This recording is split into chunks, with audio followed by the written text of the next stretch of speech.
There's a strange, painful truth most people learn too late. The ones you helped rise are often the first to turn against you. The people you defended, the ones you gave your time, your money, your energy, your opportunities, the ones who once needed you. Somehow they become the ones who betray you. And it doesn't just hurt, it confuses you. You replay every memory in your head. What did I do wrong? You start questioning your kindness. You start questioning your heart. But here's the uncomfortable reality. Betrayal rarely comes from strangers. It comes from people who feel small, standing next to the very person who lifted them. When you help someone, you see potential in them. But sometimes, they don't see gratitude.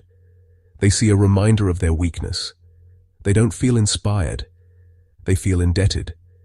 And nothing bruises fragile pride more than feeling like you owe someone your growth. This is the psychology of hidden resentment. This is the ego's silent revenge. This is why the hand that feeds is often the hand that gets bitten. In this video, we're going deep into the uncomfortable truth behind why the people you save sometimes try to sink you, and how to protect your heart without hardening it. Because once you understand this pattern, you'll never be blindsided again. Help creates a power imbalance. When you help someone, even with pure intentions, a silent hierarchy is created. You become the giver. They become the receiver. And while gratitude may exist at first, over time that dynamic can bruise their ego. Every time they look at you, they are subconsciously reminded of a moment when they were struggling and you were stronger. For emotionally insecure people, that reminder feels humiliating.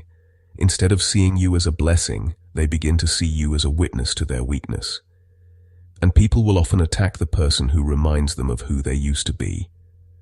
Betrayal in this case is not about what you did wrong.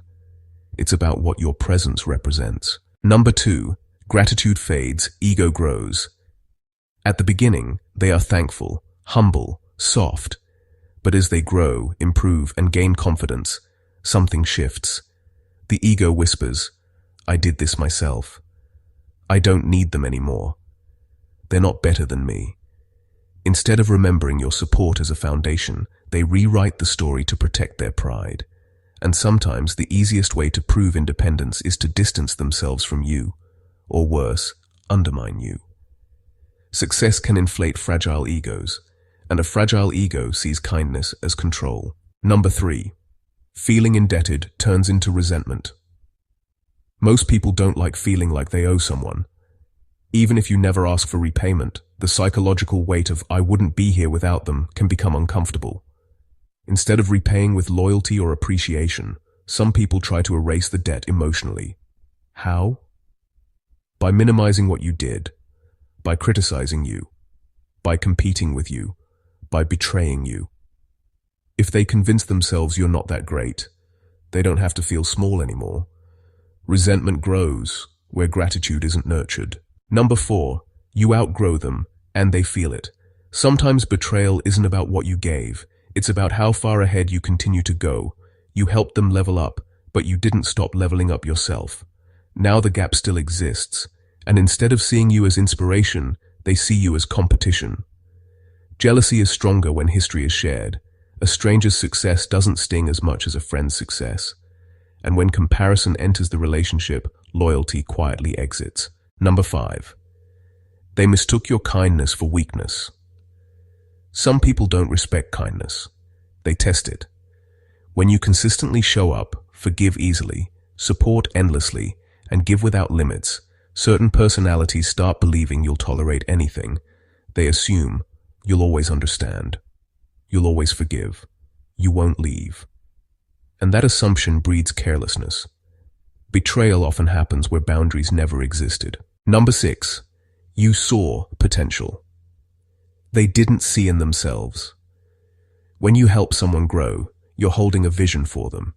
But growth is uncomfortable. It requires discipline, accountability, and responsibility. Some people don't actually want to become the better version you see in them. And when they feel pressured by your belief in them, they resist. Instead of rising, they rebel.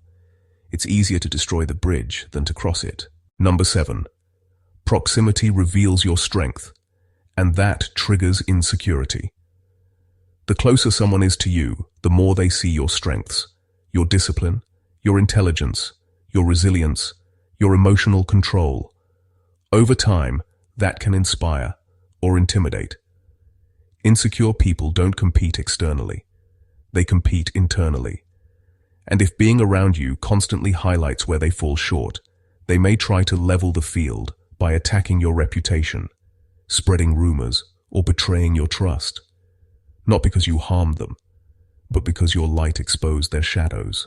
Number 8. Some people were meant to receive the blessing, not stay in your life. This is the hardest truth. You were assigned to help them, not to keep them. Some people enter your life as assignments, not as permanent partners. Your role was to push them forward, open a door, give a lesson, or provide support during a season. But seasons end, and when they do, some leave peacefully, others leave destructively. Their betrayal doesn't erase your kindness, it simply reveals their end. Final perspective. Betrayal from someone you helped hurts deeply because it feels unfair. But understand this, your kindness is not the mistake. Your lack of boundaries might have been. Help people, but don't save them. Support people, but don't carry them. Give, but never at the cost of self-respect, because the right people will remember, and the wrong people will reveal themselves. And both outcomes are blessings.